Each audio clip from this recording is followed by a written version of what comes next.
Hello everyone. Mwah. Welcome to the Music Cecilia YouTube channel. This is, I think, our 5th day in a row now where we are doing the February challenge where we post a video every single day.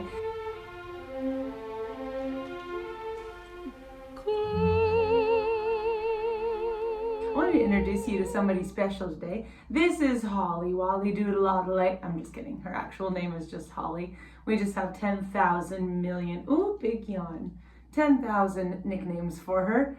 This is one of our 3 puppies. And so we have 2 rescue dogs, and then she is a rehome. And so all of our dogs kind of came to us from unique places. So just, we are a big proponent of rescue on this channel. And so this is just a little bit of an inspiration to go out and support animals in shelters.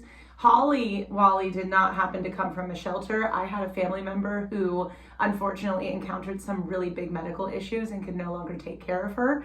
And so my husband and I decided to take her in as our 3rd fur baby. But our 2 boys, our 70-pound shepherd mix named Bear and our 7-pound Chihuahua Terrier mix named Zuzu, are both from local humane societies. So adopt whenever you can. We definitely need it for these babies.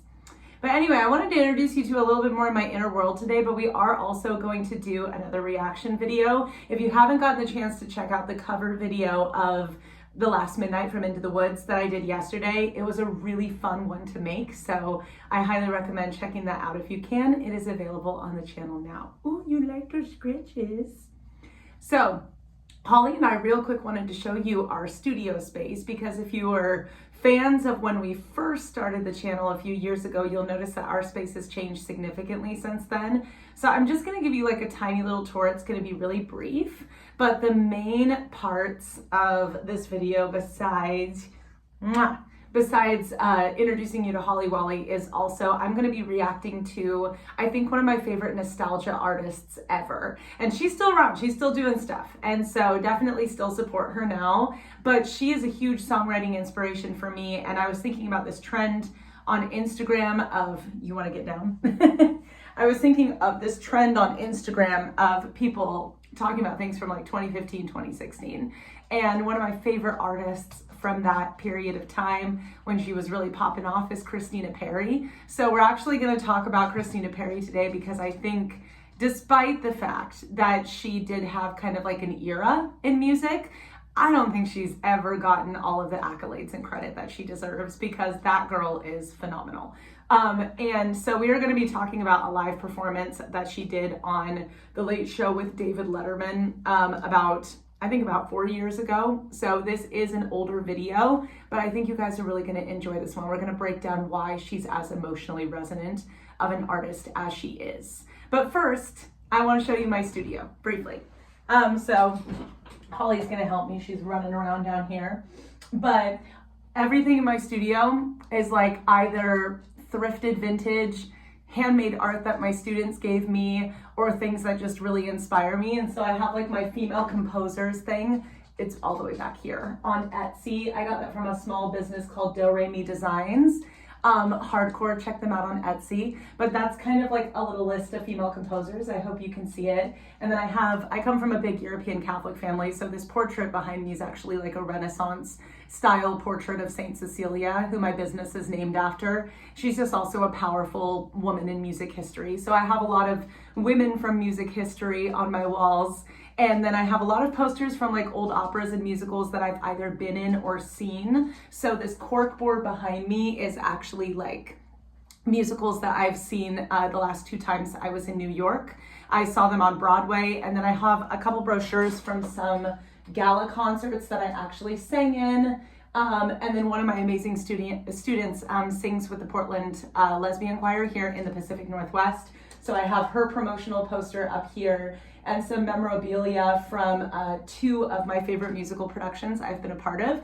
I got to perform in a production of Sound of Music for a local regional theater here, and then I worked with another smaller fringe theater on a production of Sweeney Todd, and those were 2 of my favorite musicals I've ever been in. So I have memorabilia from past performances of my own. And then behind me I also have a couple things regarding my own original music. And what's really, really fun is we have a ton of duck decor in the studio. It's a running joke between me and my students because we actually have 6 real ducks in my backyard. I have a teeny tiny backyard homestead. So if anybody is interested in a tour when we get the homestead cleaned up for spring and summer again, closer to like May, June, July, let us know and we'll give you a tour. If we want to do some vlog style videos on here, I'm totally down for that. It's kind of a hodgepodge, but we're mostly a music channel, you know. But the other thing I wanted to show you was one, I thrifted, I don't know if you can see it, there you can see it. That Tiffany lamp back there, thrifted it, super proud of that find. I think I got it for like 30 bucks when typically Tiffany lamps can be like almost $500 in certain places. And then this chair behind me is kind of hard, it's hard to see up close, but it actually has music notes and classical composers on it. And it was another thrift store find. So sometimes I find these thrift store things that are like fate. They're like, me and this chair were meant to be. And then my students have to hear about my thrift store finds mercilessly for the next few weeks after I put a new one in my studio. But I just love having a studio and workspace that is filled with all of these lovely whimsical things. And then the final thing I want to show you before we get to the reaction today is, so this is the record, this is the vinyl record for the first 6 songs of my debut album, Expose. And so if you want to check out that music, it is available on all your popular streaming sites. I also have a lyric video and a music video for my premiere single from the album, Slow Dance. It's already up on the channel. If you want to check it out, it was super fun. We filmed it in Sisters, Oregon, which is the most charming little town over here that you could ever imagine. And we had like people come out and volunteer to be a part of the video, and it was just the absolute dream come true to do. And then we're also releasing another music video for my song Healing Myself, which I'm super proud of. We filmed that at a local venue in the Pacific Northwest, and that's going to be released at the end of this month. So stay tuned for that. But I'm in the process of trying to procure a record player at some point. I want one that is also Bluetooth, so I don't necessarily want to get like a true vintage record player because I want to use it for multiple purposes, but I do want to be able to play vintage records. So if anyone has one and they would like to make a recommendation, shoot me a comment. And honestly, like shamelessly, if any record player companies or any vintage stores want to sponsor the YouTube channel, I'm also down for that, you know. Just putting that out there into the ether. But in addition to that, my other 2 first vintage records that I did purchase at a thrift store on the coast are, this is actually an original recording of Singing in the Rain with Gene Kelly, Donald O'Connor, and Debbie Reynolds. So like the original cast of the movie, which I thought was really exciting to find. But this is also a double vinyl. And so it also has a recording of Irving Berlin's Easter Parade, another vintage musical, and Judy Garland and Fred Astaire are on the recording. So the musical theater nerd in me absolutely had to purchase this record when I found it for only like 12 bucks. And then this is actually, because of my opera background, opera still has a very special place in my heart, even though it's not my full-time gig anymore. This is a vintage recording of Les Nozze de Figaro by Mozart. I did an operatic role study with an amazing young artist program of a Barberina in Figaro, and then I also performed as Susanna in Figaro in scenes in a study abroad program I did in Italy. So this opera has a special place in my heart. And so it's really exciting that these are going to be 2 of the first vintage records I own that I will be able to play on my record player when I finally procure one. It's my YouTube channel and I want you guys to get to know more about me too. These videos don't have to be overly formalistic. I thought it would be really fun to dive right into that, but we'll also include a timestamp in this video if you want to skip right to the reaction too. So thanks for indulging me. That's a little bit more about me and my workspace that you're seeing every day in these videos. Feel free to tell me a little bit more about yourselves and make this a beautiful and safe community here on this channel. For those of you who grew up kind of as a teenager in like the 2010s, 2016 era, you'll remember the Twilight movies and how Christina Perri provided the song, I think it's called 1,000 Years? Yeah, from that soundtrack, which is just a stunning, absolutely stunning pop song, no matter what you may think of Twilight. I kind of like to nostalgically watch those movies, even though they're absolute bonkers. And I've always had a special place in my heart for this artist, because I think as a music aficionado myself, who has heard music from a lot of artists, a lot of people underestimate the emotional impact of pop music. Hi, baby. A lot of people really want pop music to be something that is, they kind of cast it aside as formulaic, as overly simplistic sometimes. And I think that's a little bit too judgmental. And I think Christina Perri is a really good example of how beautifully profound and authentic and heartfelt pop music can truly be. And so we're going to be listening to a live performance of her song Arms. I've definitely heard her sing this song before, but I haven't heard this particular performance. So for this performance specifically, this is kind of a blind reaction analysis.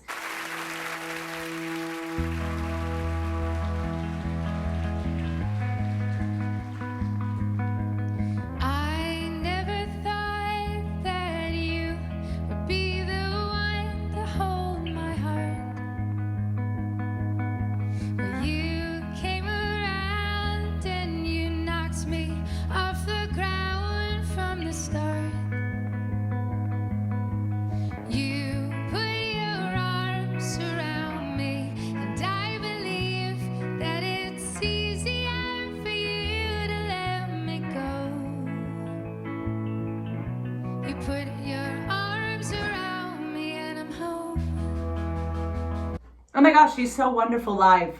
I absolutely love it. So Christina Perri was one of those artists that was like, you know, like people talk about kind of cursive singing. She was on the verge of that, but she had this gorgeous balance to it where there were teeny tiny elements of that to add stylistic flair. But for the most part, the tone was really beautiful and clear. And I actually don't mind the aesthetic of cursive singing, so to speak.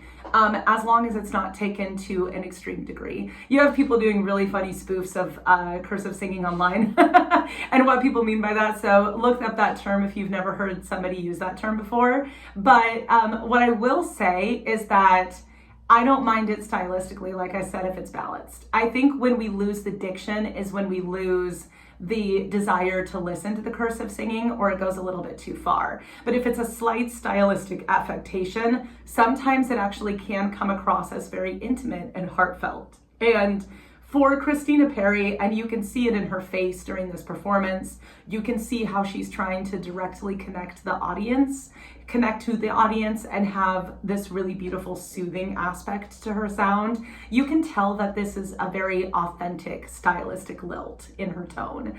Another thing that I've noticed is her tone is inherently bright. It sits forward in her face, and she also really has like nice stretchy vocal folds. She has vocal folds that have agility and movement. She is probably a very good, I suspect she's a very good singer at warming up her voice so that we have that agility and movement in the voice. Otherwise, you'll kind of get this like feeling of thickness and fog that leads to a lack of agility. And the audience members can subtly pick up on that. But I think what is most beautiful about this is the tone looks like it's really, really easy to produce from the singer's perspective. She looks like she's just having an easy conversation with us. And I think that's part of what makes her so endearing. I think this is one of the most poignant and beautiful pop songs that I've ever heard. I get goosebumps every single time I listen to this piece, and it has a particular emotional resonance with me that I'll talk about in a moment. You put your arms around me and I'm home.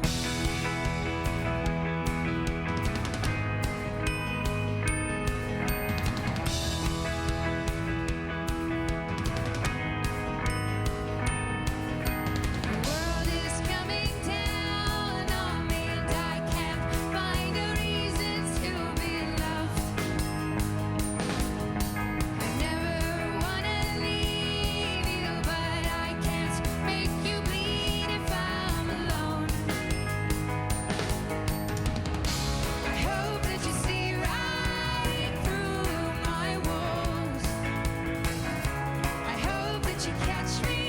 I stand corrected, this video was posted by the YouTube channel Ballad Jukebox 4 years ago. But this is actually from, it looks like January 8th, 2011. So this was still when she was kind of like just rising to fame, so to speak, or at least when she was appearing on all these talk shows and things like that.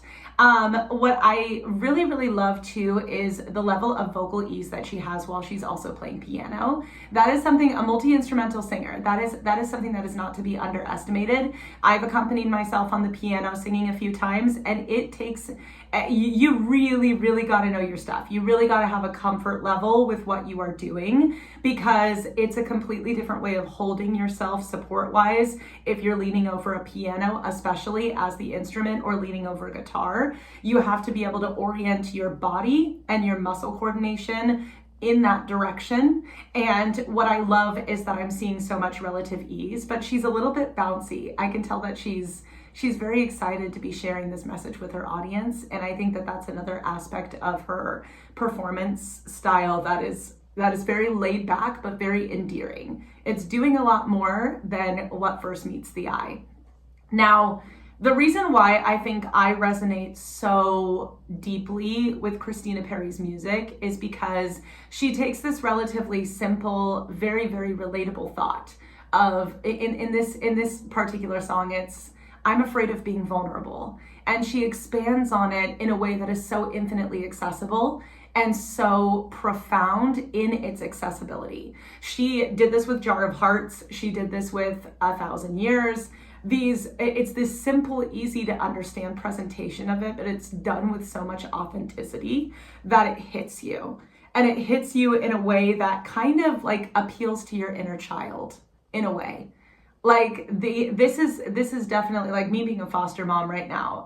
We're fostering this like beautiful little one that I won't get into too many details about because their story is their own, and we're very protective of them on the internet. But what I will say is that these are the type of conversations that we've had of this little one as a child is very afraid of fully opening up to people. They've been burned a lot. They're very afraid, especially of trusting adults, as many kids in the foster care system are. And so when I hear the message of this song, I think about my kiddo here in the house, and I think about how children often go through this world feeling this, and then they grow into adults like us who still have remnants of this that we resonate with. And when we hear music, it's like we're validated. It's like, oh, okay. It is okay that we feel this way because we're in good company. Other people feel this way too. And that's what a pop artist, in its accessibility, but in its profound accessibility, its authentic accessibility, its gorgeous swelling melodies and beautiful, more complex production underneath this relatively simple yet profound thought. That's why that type of art is so incredibly important too. And I think that's why she resonated with so many people in this era, is because we were all trying to teach ourselves to be more vulnerable and to open up more. I could go on and on about these lyrics. We can do more like lyric breakdown videos, but I want to talk a little bit more about her voice. So we're going to continue the video into that.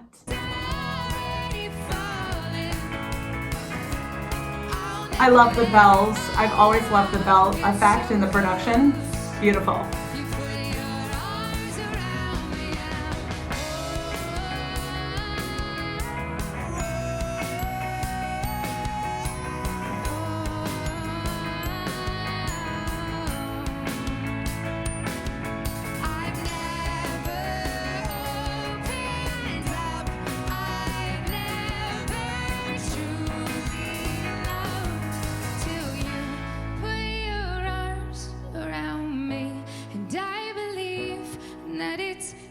But she has so much joy when she's performing. You can tell that this is what she was born to do. And I just love seeing a performer like that. But I also think that can be an authentic, expressive tool within the song, because there's great joy in letting this vulnerability out. into the room, you know? We have a lot of people in this world that are really, really freaking afraid of being vulnerable. And when I looked up another performance of this at one point, the YouTube comment section was filled with these people who were saying things like, my girlfriend was having a really, really hard time opening up to me, and then this song turned on the radio in the car, and it calmed her entire nervous system, and she was able to talk to me about what she was struggling with.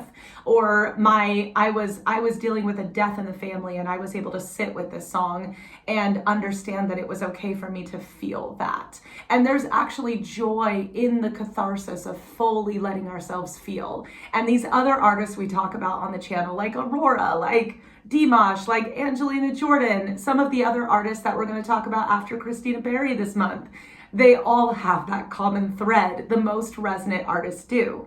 And my mission with this channel is not to be the salty critiquer of, is critiquer even a word?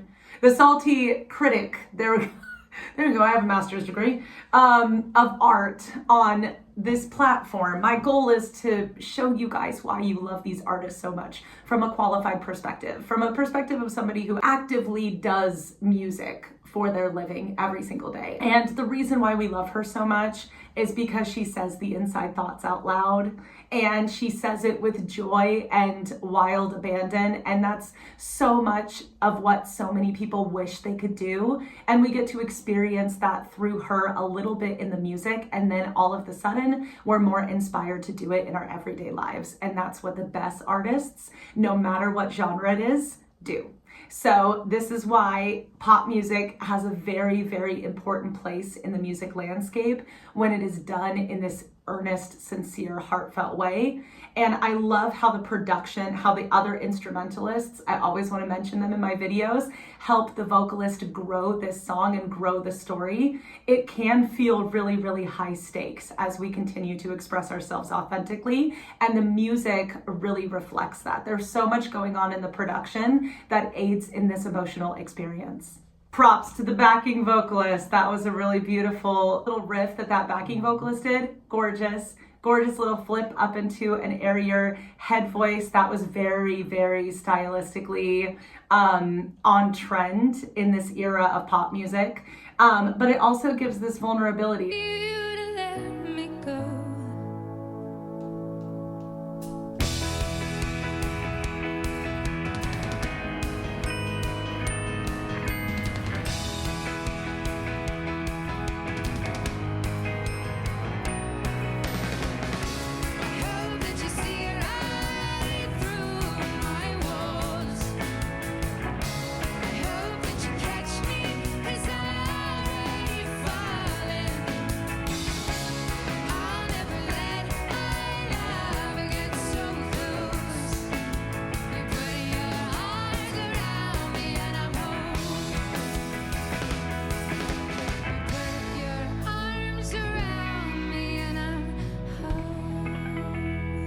Like, we got really, really intense with the belting in music, in some of the music that came shortly after this, but it's beautiful to have a singer that can flip up into head voice too. And that flip is almost, it's very weirdly similar to like Swedish kilning or yodeling in like German Austrian traditions. It is very, very weirdly similar to that. It's just allowing the vocal folds to abruptly have a pressure change. That is actually like a really, really great skill to have in pop music. It happens stylistically all the time, and it can portray vulnerability, but it can also be just a really, really cool vocal affectation or sound.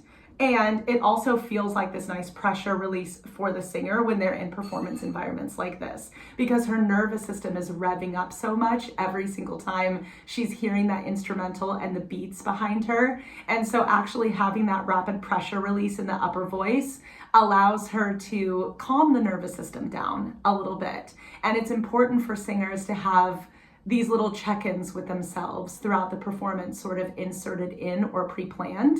A lot of a performance has to look spontaneous, and a lot of it really can be, but there are definitely things that are more premeditated in performances than you would think. I love the instrumental for this song. As a songwriter myself, I get so much inspiration from her.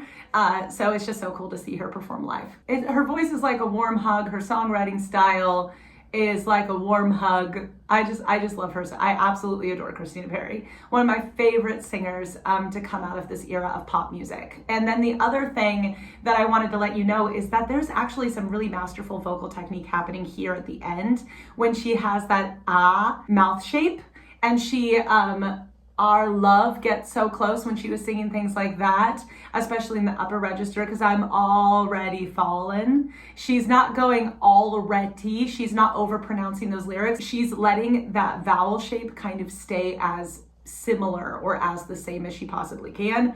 And that's a really, really great way of being able to maintain legato, which is like the smooth, connected sound that you always want to have in any genre of music you're singing, whether it is contemporary or classical. We learn about the foundations of legato through classical music, but we want to maintain legato in any genre that you're singing, because that's your voice's homeostasis. That's your voice's ability to stay safe and home within your nervous system. And I said this in a previous video this week, I think I'm going to say it again. Your voice is not just affected by your nervous system, your voice is a part of your nervous system. And it is the first thing if we start to lose our wits. It is the first thing that goes. It is the first thing that's affected. And that's kind of universally true for everyone. Some people just learn how to cope with it better than others because of the profession that they're in. If you're a professional voice user at any capacity, you will know how to cope with it better. So these are some very, very masterful things that she's doing to keep her body in homeostasis during this performance. And so she can prioritize letting the audience in. And she does that with her infectious smile. She does that with her vocal tone being so warm and yet bright enough to really ping and go out into the room at the same time. Just everything about this performance is meant to invite you in. And that's what the best singers do. So props to Christina Perri. This is a little bit of a flashback to a beautiful era of pop music, but I hope she's still doing good. I'm gonna have to check out if she's done anything more recently. I'm not sure, because I've been busy. And so there's a couple artists that I really need to catch up with. But I'm just so inspired by her. So I hope you enjoyed this video. There will be more new artists coming to the channel. I don't just exclusively want to be talking about my 3 heavy hitter artists, but I do have established Aurora, Dimash, and Angelina fan bases on this channel, and I still want to honor you guys too, and I know that that's why you came here, so I will be including more videos on those artists in the future as well. It'll sort of be a happy balance of a lot of different fun, exciting things. So thank you for being a part of the February challenge. We are almost done with our first week. We have 2 days left of our first week of February already, and it has been such a blast. And thank you to all of our new subscribers to the channel. I hope you continue to enjoy our content. And I'll catch y'all later. Bye.